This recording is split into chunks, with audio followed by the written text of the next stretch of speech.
রাজধানী ও এর পার্শ্ববর্তী এলাকায় আজ বৃহস্পতিবারেও বৃষ্টি অথবা বজ্রসহ বৃষ্টিপাত হতে পারে।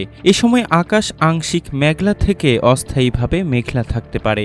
নিয়মিত বিজ্ঞপ্তিতে এমনটা জানিয়েছে আবহাওয়া অধিদপ্তর। প্রকাশিত বিজ্ঞপ্তিতে বলা হয়, বৃহস্পতিবার ঢাকা ও পার্শ্ববর্তী এলাকায় দক্ষিণ পূর্ব বা দক্ষিণ দিক থেকে ঘণ্টায় 10 থেকে 15 কিলোমিটার বেগে বাতাস প্রবাহিত হতে পারে।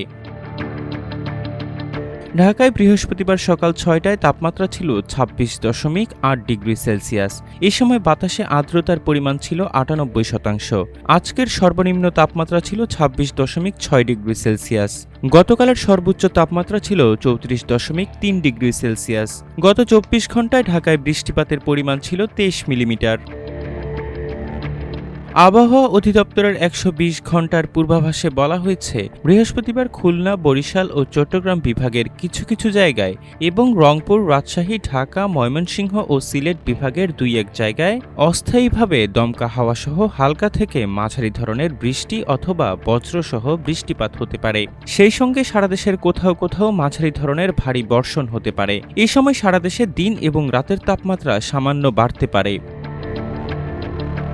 আগামীকাল শুক্রবার খুলনা, বরিশাল, চট্টগ্রাম ও সিলেট বিভাগের অনেক জায়গায় এবং রংপুর, রাজশাহী, ঢাকা ও ময়মনসিংহ বিভাগের কিছু কিছু জায়গায় অস্থায়ীভাবে দমকা হাওয়াসহ হালকা থেকে মাঝারি ধরনের বৃষ্টি অথবা বজ্রসহ বৃষ্টিপাত হতে পারে। সেই সঙ্গে সারা দেশের কোথাও কোথাও মাঝারি ধরনের ভারী থেকে ভারী বর্ষণ হতে পারে। এ সময় সারা দেশে দিন এবং রাতের তাপমাত্রা 1 থেকে 2 ডিগ্রি সেলসিয়াস পর্যন্ত কমতে পারে।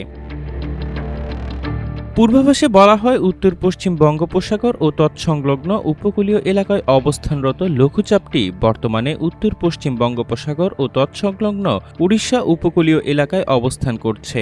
পরবর্তীতে এটি ঘনীভূত হতে পারে। মৌসুমী বায়ুর অক্ষের বর্ধিতাংশ পূর্ব উত্তরপ্রদেশ, বিহার, লঘুচাপের কেন্দ্রস্থল ও বাংলাদেশের দক্ষিণাঞ্চল হয়ে আসাম পর্যন্ত বিস্তৃত রয়েছে।